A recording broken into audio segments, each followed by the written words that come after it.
This morning's hearing will consider an important and growing component of our nation's criminal justice system. There are over 2,500 drug courts in our country operating in every state and territory. Many jurisdictions, including my home state of Rhode Island, also are developing veterans treatment courts. Today's hearing will closely examine these intervention and treatment courts and the role they can play as cost-effective solutions for protecting public safety and reducing recidivism. In 2007, Minnesota adopted statewide drug court standards with the goal of enhancing public safety, ensuring participant accountability, and reducing costs to society. And I'm pleased to say that the adult treatment courts, family dependency courts, juvenile courts, DWI courts, and our first Veterans Court are all doing exactly that. Veterans treatment courts are a priority for this administration, and as Americans, we must keep in mind the enduring debt we owe our country's active duty military and veterans, the serious challenges they face when returning home, particularly substance use and psychological health problems, often go untreated. There are now over 75 operational veterans treatment courts nationwide, and they are showing significant promise in successfully promoting sobriety, recovery, and stability for our nation's veterans.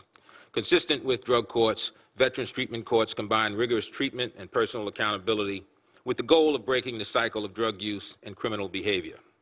However, in addition to the traditional partners in drug court, they incorporate the unique capabilities of federal and state veteran services.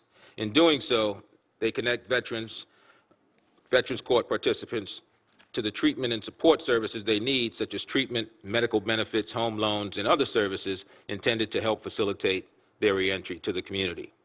Finally, I'm proud of our state's veterans courts. In 2008, the State Public Defender's Office and the Wisconsin Department of Veterans Affairs led an initiative to bring veterans courts to Wisconsin. Now Wisconsin has 6 veterans courts, and most recently Brown County is establishing its own veterans courts to serve the Green Bay area. These efforts ensure that our vets are treated for the unique challenges they face after honorably serving our nation, and I applaud them. I would like to take a moment now to talk about drug courts serving veterans and the emergence of veterans treatment courts. I spent some valuable time yesterday with Judge Robert Russell of Buffalo, New York. This distinguished and renowned jurist is among Drug Court's Hall of Fame. 2 years ago, Judge Russell created the first nation's veteran treatment center to restore the honor of these heroes. We ask so much of our men and women in uniform, and they ask so little in return. In fact, they are often the last to ask for counseling or treatment. It is our duty to care for our veterans when they suffer as a direct result of their service to our country. Today, there are 80 veterans treatment courts, with over 100 being planned. Drug courts and veterans treatment courts are on the front lines of ensuring that when our veterans suffer from substance abuse or mental health disorders and get in trouble with the law, they have the opportunity for treatment and restoration. By helping restore their health, we give honor to their service. No soldier left behind is a code which Americans have always been proud to live by. We do not desert our soldiers on the battlefield. Shouldn't this also be true on the home front?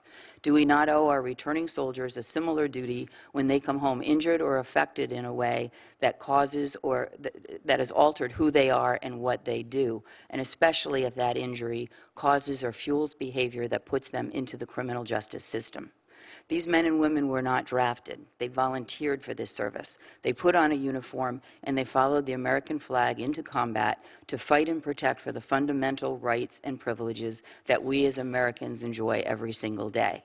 As far as veterans treatment courts, veterans have always been a national priority, and they are the biggest movement currently in the drug court movement is to treat veterans who, as you've heard, have 80% of veterans coming in contact with the criminal justice system are addicted and or mentally ill, and that is what's driving their involvement in the criminal justice system.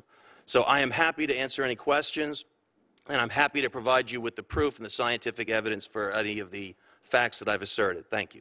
And I think what's so impressive about the work that you've done, Judge LaFazier, is that you have started to address not only the invisible wounds of post-traumatic stress and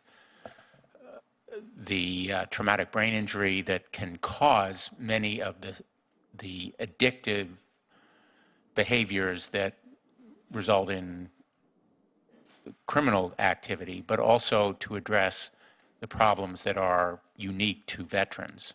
And all right, let me call the hearing to a conclusion. I want to thank each of the witnesses for their testimony here today and for their contribution to our common effort to pursue the types of efficiencies, to put it coldly, and transformations, to put it a little bit more enlivenedly, that the drug court mechanism can provide, and to expand that mechanism of community support and finding alternatives to direct veterans back out of the criminal justice system in an effective way. So I really appreciate the testimony of everyone and the presence of so many people who've worked so hard on this issue in the room as well. So as I said earlier, the record of the hearing will stay open for an additional week.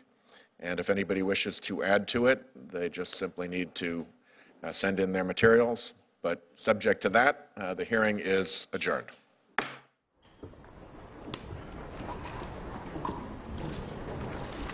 Sam.